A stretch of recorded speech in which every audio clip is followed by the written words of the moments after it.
Hello everyone, welcome to my channel. कैसे हैं आप सब? उम्मीद है आप सब बहुत अच्छे होंगे, मस्त होंगे।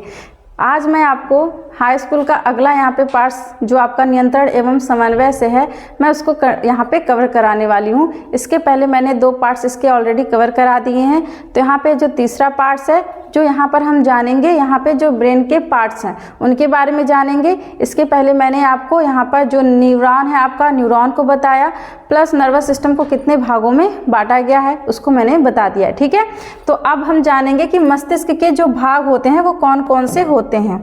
तो बात करें मस्तिष्क का, मतलब जो ब्रेन है उसको 3 भागों में बांटा गया है। एक तो आपका होता है फोर ब्रेन, दूसरा है मिड ब्रेन और तीसरा है हाइंड ब्रेन। तो यहाँ नीचे क्या लिखा है बच्चों? यहाँ पे लिखा है हाइंड ब्रेन, हाइंड ब्रेन।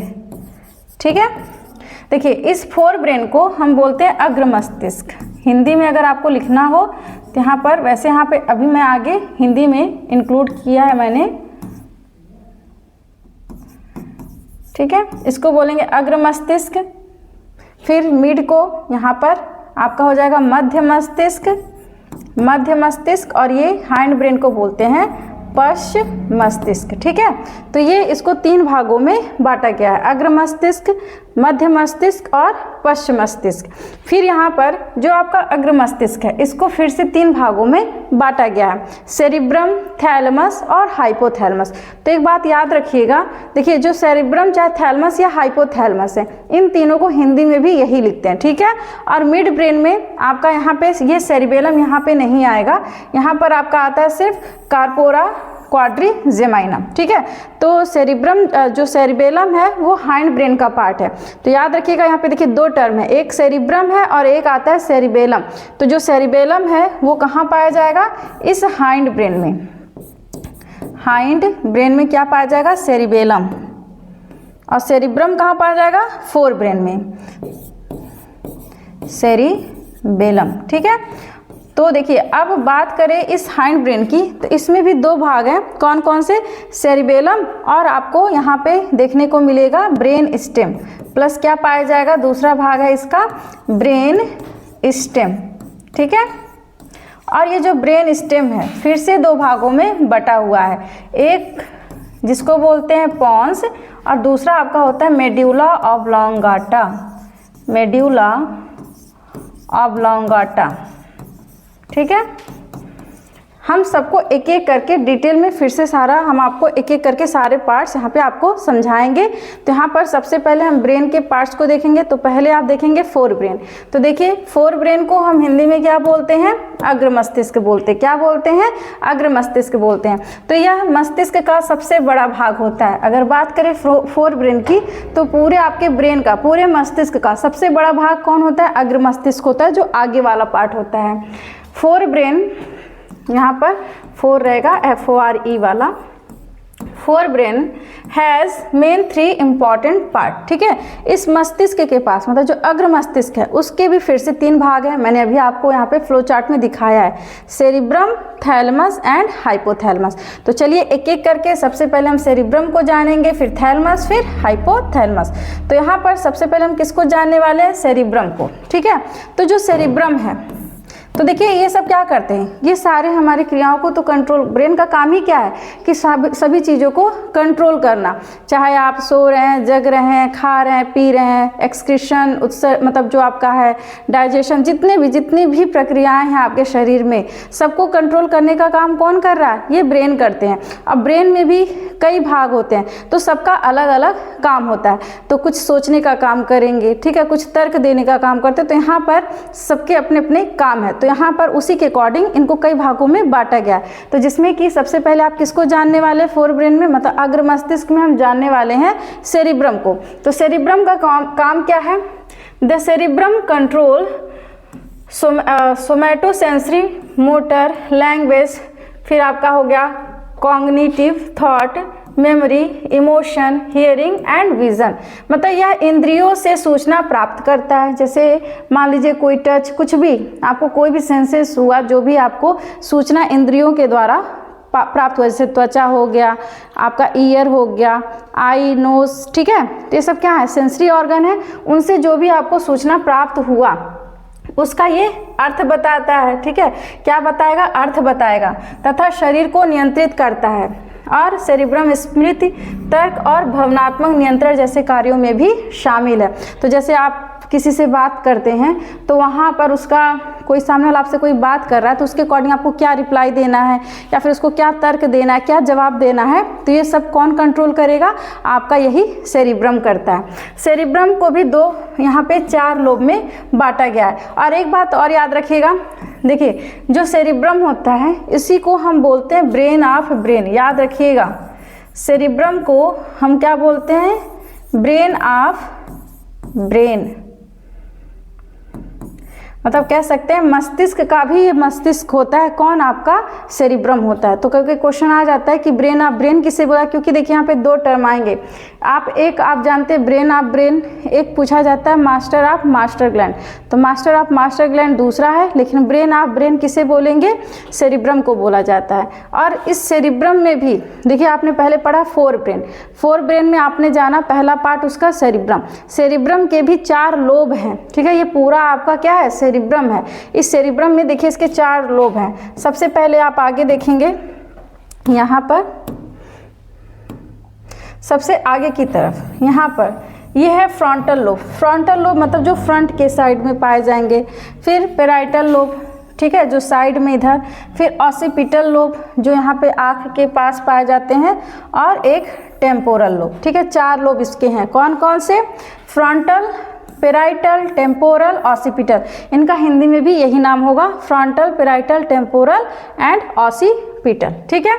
तो यहाँ पे अब फ्रंटल लोब का काम क्या है, तो यह कार्यकारी कार्यों जैसे कि भविष्य की योजना बनाना, निर्णय लेना, निर्णय लेने का कौशल, ध्यान अवधि और अवरोध के लिए जिम्मेदार हैं। जैसे मान लीजिए आपका उद्देश्य है लाइफ में, मतलब आपके जैसे फ्यूचर के लिए आप कोई प्लान बनाते हैं तो उसके अकॉर्डिंग कि क्या सोचना है, क्या क्या तैयारी करना है, ठीक है।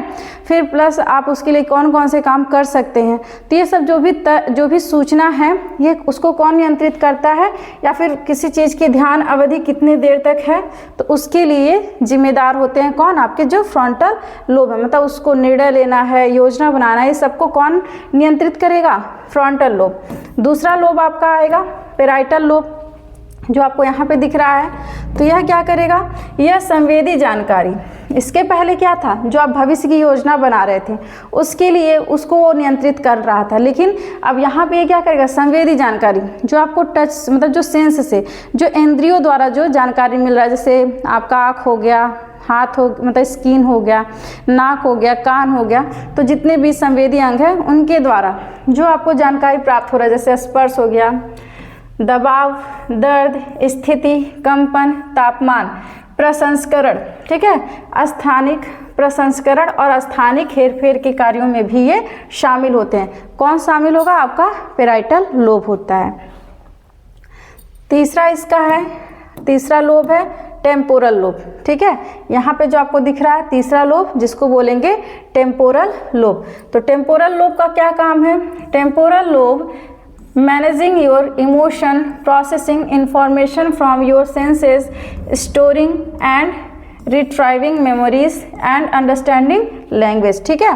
तो यह क्या करेगा, स्मृति जो हो गया, चाहे कार्यों को समझ में, भाषा समझने में, अधिग्रहण, चेहरा पहचानना, वस्तु पहचानना, धारणा और श्रवण सूचना प्रसंस्करण शामिल हैं। जैसे मान लीजिए यहाँ पर जैसे क्या कहा जा रहा है कि जो आप चेहरा पहचान रहे, वस्तु पहचान रहे, जैसे आपने कभी मान लीजिए किसी व्यक्ति को एक बार देखा, ठीक है, और उसको बहुत लंबे समय के बाद फिर दोबारा देखा, तो वहाँ पे आपको क्या जैसे लगता नहीं है कि हाँ मैंने कभी कहीं पे भी इसको मैंने देखा है, तो वो आपका क्या है, एक तरह से ये लंबे समय के बाद आप इसको देख रहे हैं ना, तो वो चेहरा पहचानने का भी काम यही करेगा, या फिर इस वस्तु को पहचानना, या फिर स्मृति अधिग्रहण, क्योंकि आप उसको देखें तो उसकी छवि आपके दिमाग में है, तभी ना आप उसको कुछ दिन बाद देखने के बाद भी आपको लगता है, थोड़ी थोड़ी आपकी स्मृति याद आती है कि हाँ मैंने इसको कहीं देखा है।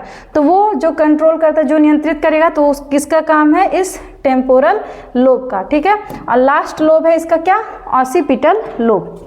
ये सारे किसके पार्ट हैं? सेरिब्रम के। और सेरिब्रम किसका पार्ट है? फोरब्रेन का। ठीक है, तो यहाँ पर ऑसिपिटल लोब की बात करें तो ये किसके लिए रिस्पॉन्सिबल है?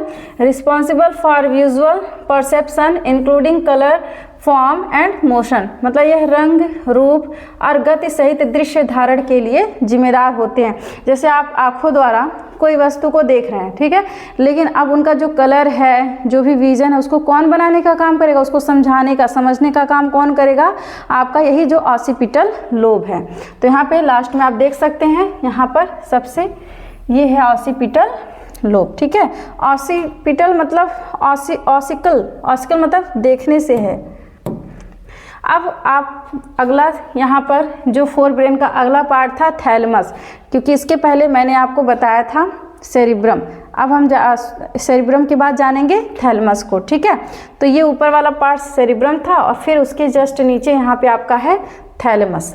तो it play an important role in sensation, movement, motivated behaviour and consciousness. ठीक है, तो थैलेमस हमारे मस्तिष्क के लिए मुख्य रिले स्टेशन के रूप में कार्य करता है। सभी मोटर और संवेदी संकेत गंध को छोड़कर आपके मस्तिष्क के केंद्र में इस संरचना से होकर गुजरते हैं। तो जैसे मान लीजिए जो आपका ब्रेन का सेंटर है या फिर जो भी सूचनाएं हैं, चाहे वो आपका मतलब कोई भी जो भी सेंसेशन है, मतलब आपको कोई भी सूचना जो बाहर से मिल रहा है, वो सारे के सारी सूचना आपके इसी थैलेमस से होकर गुजरती है। जैसे आपने स्टेशन देखा होगा, तो जब कोई ट्रेन होती है तो पर्टिकुलर स्टेशन पे रुक रुक के जाती है। ठीक है, तो इसी तरह से ये भी रिले की तरह काम करता है, मतलब स्टेशन की तरह काम करता है। मतलब जो भी सूचना होगी इस स्टेशन से, मतलब इस थैलेमस से होकर गुजरती है। लेकिन सिर्फ और सिर्फ कौन नहीं गुजरेगा? तो याद रखिएगा, सिर्फ और सिर्फ गंध, मतलब जो नाक से संबंधित है, जो स्मेल है, वो उस थैलेमस से होकर नहीं गुजरेगा। बाकी की जितनी भी सूचनाएं हैं, चाहे टच हुआ, चाहे दर्द हुआ, कोई भी इमोशन हुआ, सब इसी थैलेमस से होकर गुजरेंगी। ठीक है, तो ये आपका हो गया थैलेमस। अब उसके बाद जानते हैं इसका तीसरा पार्ट हाइपोथैलेमस। तो ये हाइपोथैलेमस, थैलेमस और सेरिब्रम किसके पार्ट थे? फोरब्रेन के। तो हाइपोथैलेमस की बात करें तो hypothalamus control body temperature, hunger, important aspect of parenting and maternal attachment behaviour, thirst, fatigue, sleep, circadian rhythms etc। ठीक है, और क्या करेगा ये हाइपोथैलेमस? आपके शरीर के तापमान, भूख और प्यास, मनोदशा, यौन इच्छा, रक्तचाप और नींद को नियंत्रित करने में मदद करता है। मतलब अब देखिए, हाइपोथैलेमस सबसे पहले अगर बात करें तापमान की, तो तापमान को कैसे नियंत्रित करता है? जैसे मान लीजिए आपने देखा होगा गर्मियों में आपको पसीना आता है, ठीक है, और सर्दियों में पसीना नहीं आता है, तो आप तो यही कहेंगे ना, क्योंकि स्वेट ग्लैंड है, पसीना ग्रंथियाँ होती हैं, इसीलिए पसीना आता है। तो सर्दियों में भी तो वो ग्रंथियाँ होती हैं, फिर पसीने मतलब फिर सर्दियों में, ठंडक में ये पसीना क्यों नहीं आता है? तो देखिए, अब जैसे गर्मी होती है तब बाहर का टेम्परेचर क्या होता है? बहुत गर्म होता है। तो आपके शरीर को जब गर्मी लगेगी तो पसीना निकलेगा। पसीना निकलने से क्या होगा? ये बाहर का और अंदर का दोनों का टेम्परेचर मेंटेन कर देता है, मतलब बॉडी को थोड़ा सा इससे ठंडक महसूस होती है। और वही सर्दियों में आप देखते हैं हाथ को अपने तेज़ी से रगड़ते हैं, मतलब रब करते हैं, तो इससे भी थोड़ा सा शरीर में गर्माहट आती है। तो ये जो रब करने का जो सूचना मिल रहा है वो इसी हाइपोथैलेमस से मिलता है। तो ये क्या है? ये सब आपके इसी के द्वारा कंट्रोल हो रहे हैं।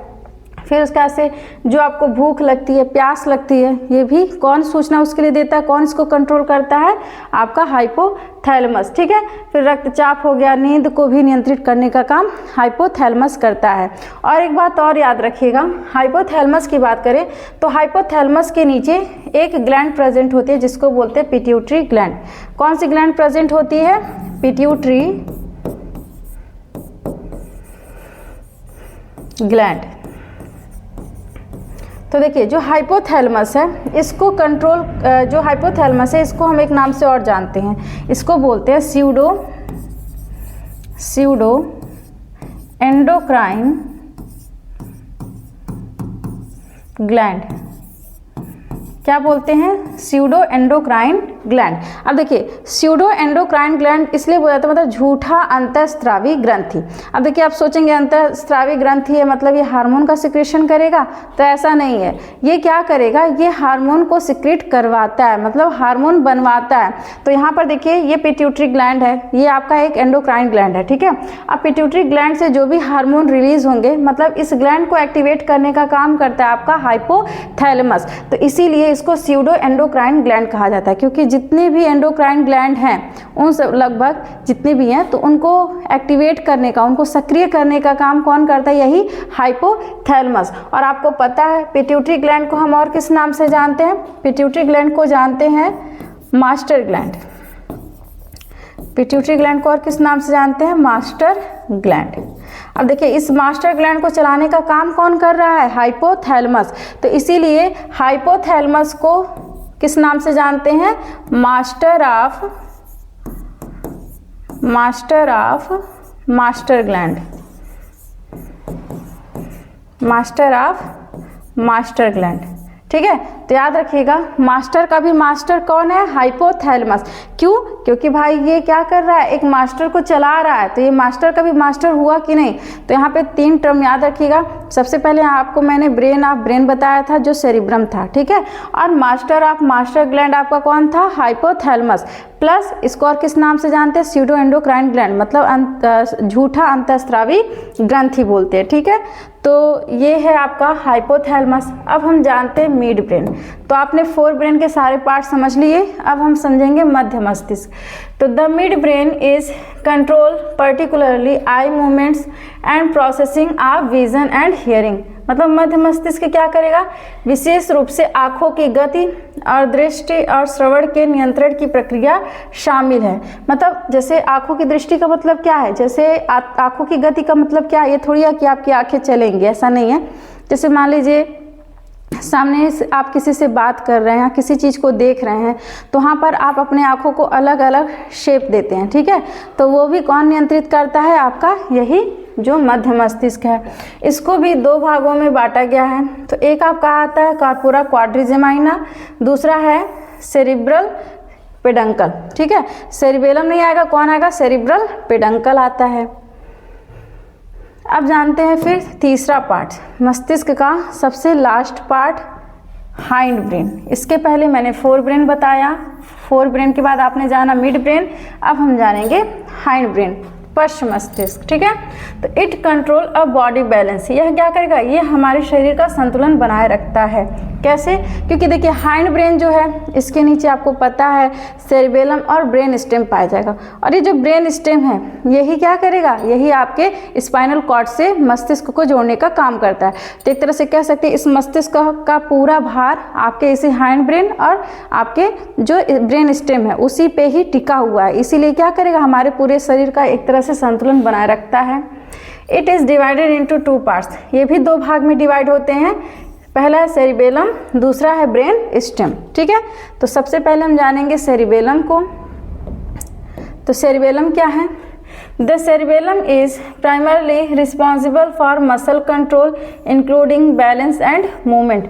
ये किसमें शामिल होते हैं, मतलब इसमें इसके अंदर क्या होता है, तो सेरिबेलम मुख्य रूप से मांसपेशियों के नियंत्रण के लिए जिम्मेदार है, जिसमें संतुलन और गति शामिल है। अभी मैंने बताया कि शरीर का ये संतुलन बनाए रखने में काम करते हैं। Cerebellum also known as little brain. अगर क्वेश्चन आ गया कि लिटिल ब्रेन किसे बोलेंगे, तो याद रखिएगा सेरिबेलम को। जैसे ब्रेन ऑफ ब्रेन सेरिब्रम को बोला जा रहा था, तो वैसे लिटिल ब्रेन छोटा मस्तिष्क किसे बोलेंगे, सेरिबेलम को। क्यों, क्योंकि ये सिर्फ लगभग 8% पूरे टोटल ब्रेन का भाग होता है, ठीक है।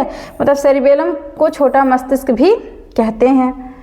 फिर आपका आज आ गया लास्ट पार्ट जिसको हम बोलते हैं ब्रेन स्टेम, सबसे नीचे वाला। तो आपको पता है ये पूरा पार्ट्स मिलके ये क्या बनाते हैं, ये है ब्रेन स्टेम, ब्रेन स्टेम। और इस ब्रेन स्टेम के 2 भाग कौन कौन से, एक पॉन्स वेरुलाई, दूसरा है मेड्यूला ऑब्लोंगाटा, ठीक है। तो यहाँ पर इनको देखते हैं। तो ब्रेन स्टेम 2 भाग में विभाजित होता है, पहला है पॉन्स वेरुलाई, दूसरा मेड्यूला ऑब्लोंगाटा। तो पॉन्स वेरुलाई की बात करें तो ये क्या करेगा, pons it help to sleep process and control breathing of lung. मतलब यह हमारे शरीर में जो सोने की प्रक्रिया में ये मदद करता है। जो आपको नींद आ रहा है वो किसकी वजह से, इसी पॉन्स वेरुलाई की ही सहायता से, मतलब यही आपके नींद को कंट्रोल करता है। और जो श्वसन की भी क्रिया हो रही है उसको भी यही नियंत्रित करता है। कौन करेगा, पॉन्स करेगा। फिर है दूसरा मेड्यूला ऑब्लोंगाटा, ये क्या करेगा, it help to connect spinal cord and control blood pressure. तो यह हमारे मस्तिष्क को स्पाइनल कॉर्ड से जोड़कर रखता है और यह हमारे रक्तचाप को भी नियंत्रित रखता है। ठीक है, तो कैसे करता है, तो देखिए यहाँ पे ये सबसे लास्ट वाला पार्ट क्या है, मेड्यूला है। और आपको पता है इसी मेड्यूला के जस्ट नीचे पाया जाएगा स्पाइनल कॉर्ड, स्पाइनल कॉर्ड। ठीक है, अभी आपने ब्रेन पढ़ा, अब इसके बाद हम स्पाइनल कॉर्ड ही पढ़ने वाले हैं नेक्स्ट पार्ट में। तो यहाँ पर आप देखिए ये जो मेड्यूला है इसके ऊपर आपका ब्रेन है, तो ब्रेन और स्पाइनल कॉर्ड को जोड़ने का काम कौन कर रहा है, ये मेड्यूला ही कर रहा है। ठीक है, तो यह एक तरह से क्या करेगा, ये कनेक्टिंग लिंक है दोनों के बीच का, मतलब दोनों को जोड़ने का काम करता है, मस्तिष्क को और आपके स्पाइनल कॉर्ड को। तो आई होप आपको ये वीडियो बहुत अच्छे से समझ में आया होगा और पूरा पार्ट्स आपको मस्तिष्क के समझ में आ गए होंगे। तो आई होप आपको कोई यहाँ पे दिक्कत नहीं होगी। तो आज के लिए बस इतना ही, मिलते हैं नेक्स्ट वीडियो में। Thank you.